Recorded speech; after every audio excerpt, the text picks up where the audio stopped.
My name is Nick, and welcome to my channel, where I like to talk about scary stuff. Butcher Baker Nightmare Maker is an exploitation horror film from 1981 about a teen boy, Billy, who is raised by his Aunt Cheryl. After turning 17 and witnessing a horrific event, Billy comes to learn his aunt isn't so ready for him to grow up without her. Butcher Baker Nightmare Maker was originally made and released in 1981, back when, at least in the United States, movies would come out in one state and slowly expand, but it was nominated for the Best Low-Budget Feature Film at the 1982 Saturn Awards, and for anyone who doesn't know, the Saturn Awards, it's like the Oscars for genre film, because the Oscars hate genre films. Later, it was re-released in early 1983 as a Night Warning, and in my opinion, was horribly mismarketed. I mean, if you go watch the trailer for A Night Warning, it is not the same movie, but I kind of want to see whatever that movie would be.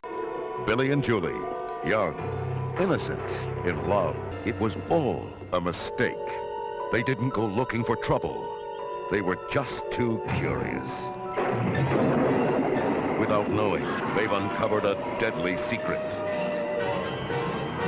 A chilling tale of a young boy and girl, innocent victims, now targets of a frenzied obsession with murder. So shocking, so terrifying, so powerful.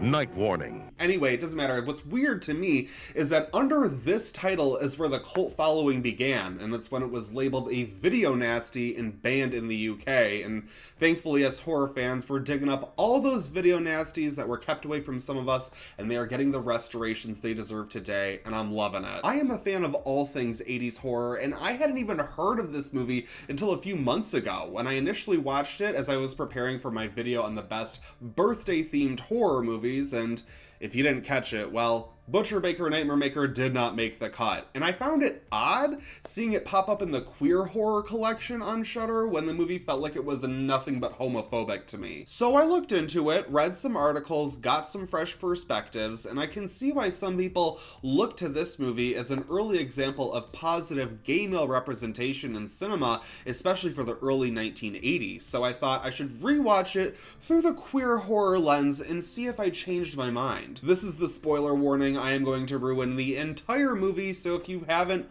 already seen it, you should probably head over to Shudder and then come back to this video, but we got a lot to talk about. I can't help but admit that I simply love this concept. The idea of a sweet and loving middle-aged woman who is only concerned with like housekeeping and baking and raising her teen boy being a murderer. She's the last person that could be a homicidal maniac, right? 1981? Well, guess what? She's 100% a homicidal maniac. Susan Tyrrell is absolute bonkers perfection in this movie. She is serving up a murderous Martha Stewart like the Lifetime channel could only dream of capturing. I have to talk about the opening scene because it should be way more iconic than it is. We were all scarred for life by the log truck scene in Final Destination 2, and I've just recently learned that Butcher Baker Nightmare Maker did it way first. The opening kill features a car crash taking out Billy's parents, leaving him in the care of Aunt Cheryl. We then jump to him as a teenager, trying to be just a typical dude playing basketball, trying to get it on with Julia, the photographer at the school newspaper. We see Bill Paxton pop up in an early role in his career as a bully who is picking on Billy. It's like 10 minutes into this movie when the homophobia starts, and doesn't let up until the end. Billy learns from his coach that he has an opportunity to get a scholarship so that he can move away and go live his own life away from Aunt Cheryl, and she immediately snaps at the thought of it. The idea of her sweet Billy going away? Well, that just won't do. This leads to the inciting incident where Aunt Cheryl calls a TV repairman over to the house to straight up sexually harass him, and when he refuses her advances, she stabs his ass to death, just as Billy is coming home, and she tries to convince him that the repairman was trying to rape her, but he totally watched her go full first degree with a kitchen knife. We're introduced to a detective character, Joe Carlson, who does not believe a word Aunt Cheryl says, the closest thing we see to him having a detective's instinct. This is where things get really interesting for a gay horror fan like me, because we discover that Coach Landers, Billy's buddy, is not only gay, but he was in a relationship with the now murdered TV repairman, which no one saw coming, and I do kind of love that. But Joe Carlson, Detective Asshole, learns this and immediately somehow concludes that Billy had to have been in a throuple relationship with the coach and the TV repairman, and then Billy killed the repairman in a jealous rage. I mean, you gotta be one twisted homophobic son of a bitch to reach that conclusion. Throughout the film, we see Carlson trying to connect these dots. He even gets Landers to leave his job to avoid any conflict, showing us the kind of poor treatment queer people experienced very openly not too long ago. There's so much in the middle of this movie of this character being the epitome of toxic masculinity, and I understand that it's laying the groundwork for this unnecessary side villain who doesn't even need to be in the movie, so that we get that satisfaction when he gets his comeuppance at the end. But with him dropping so many hard Fs, it is simply not fun to watch. This is the B-plot playing out parallel to the main storyline of Billy falling in love with Julia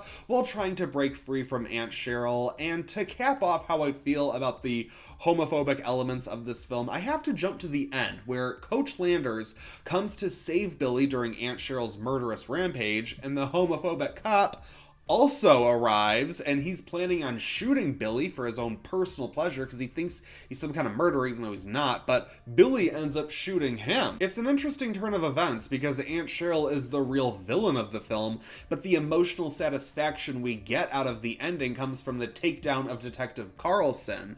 And I can understand why this will be very pleasing to a lot of people, but the two storylines don't come together in a way that really works for me at all. Sure, it's nice to see a homophobic asshole get their just desserts, and I can understand anyone getting some enjoyment out of this film for that alone, but I just feel like that whole plot seemed to be like laid over the core of the film, and unfortunately, it takes away from the entire viewing experience for me. Now I want to talk about Billy and Cheryl, because their storyline is something special that I'd like to see redone properly. I don't feel like we get enough crazy Cheryl, and Billy isn't very interesting as a character outside of being a victim. And I often talk about movies that I really enjoy for the concept alone. Take House of Wax, for example. Not the best execution, but I have fun with it. And the idea of this disturbed woman trying to make this boy that she's raising her partner is so messed up and juicy, and I just can't get enough of it. But dare I say that it could be improved. Let me lay out the big reveal just so you know the information, because Aunt Cheryl is actually Mother Cheryl. Yes, she's Billy's birth mother, but I guess she wasn't ready at the time, so she had like her sister take over the baby, and then she was like, actually, I want you back, so I'm gonna murder my sister and brother-in-law to get this baby. Aunt Cheryl's so crazy. I do love it. Billy finds this out towards the end of the film, and it only adds to the fucked up factor when you're thinking about Cheryl's intentions. Billy's sexuality is questioned throughout the film, mostly by Detective Carlson while being a homophobic douchebag, but I would like to see the version of this movie where Billy is gay and he's questioning his sexuality and coming to terms with it, and maybe instead of Julia, it's Jason or something, and Aunt Cheryl, Mother Cheryl, is in love with her own son, but discovering that he's gay. So like, even if she were to get something on incestuously, like, he wouldn't even, like, and that makes her snap. Ooh, that could be so good. Why hasn't that been done? I'll do it. I'm writing it right now. Butcher Baker Nightmare Maker is definitely an underseen flick and worth a watch. Even though it upset me on my first viewing, I'm glad I gave it a second try, and I'm also glad that it's kind of growing on me. As for the concept, I'm gonna give it a 3 out of 5 because I love Aunt Cheryl going nuts, but Detective Carlson's storyline almost derails it for me. As for the execution, I'm also gonna give it a 3 out of 5 because even though I have my issues with it, I can't help but commend director William Asher for making a film that holds up 40 years after it was released. And for the entertainment value, I'm gonna give it a 3 out of 5 because it does have its problems that detract from the viewing experience for me, but I can't say I'm never gonna watch it again. As for my personal grade, I'm gonna give Butcher Baker Nightmare Maker a 2.5 out of 5. It has enough going for it to recommend, but it hasn't entirely won me over yet. I will admit I'm kind of wrestling with the grade, like I want to just give it a 3 out of 5, but I've watched it twice now within the last couple months, and each time directly after viewing the film,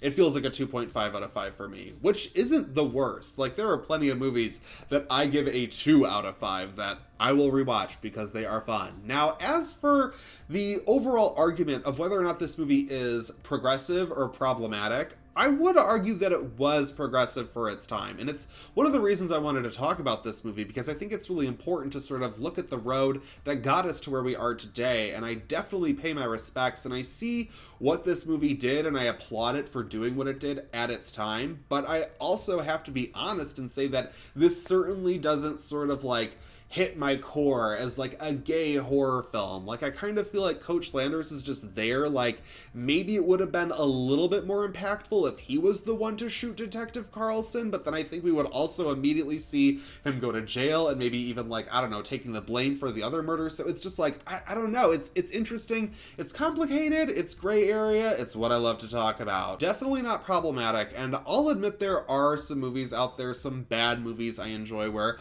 I let the homophobic slurs slide, and you could argue that they're used for storytelling points and character growth in this film, but it just, like, it's off-putting. It's just a little off-putting, which takes away from the otherwise bonkers good time that this movie is. What did you guys think of Butcher Baker Nightmare Maker? Thank you so much for watching this review. I'm so sorry I did not post it last week. I'm very behind. I was so excited to just like churn out a bunch of content this month, and then that didn't happen at all. So I'm gonna try to make up for it. So make sure you have those notifications turned on. Don't just hit the bell. You gotta like go. This is so stupid. You gotta like go in, like turn on your notification. It's ridiculous. Again, make sure to leave a comment before you leave, because I want to hear your thoughts on this movie. I feel like opinions can be all over the place, so I want to hear them. You can follow me on Instagram and Letterboxd for more movie recommendations. That's it for this video, but I won't stop you from watching another.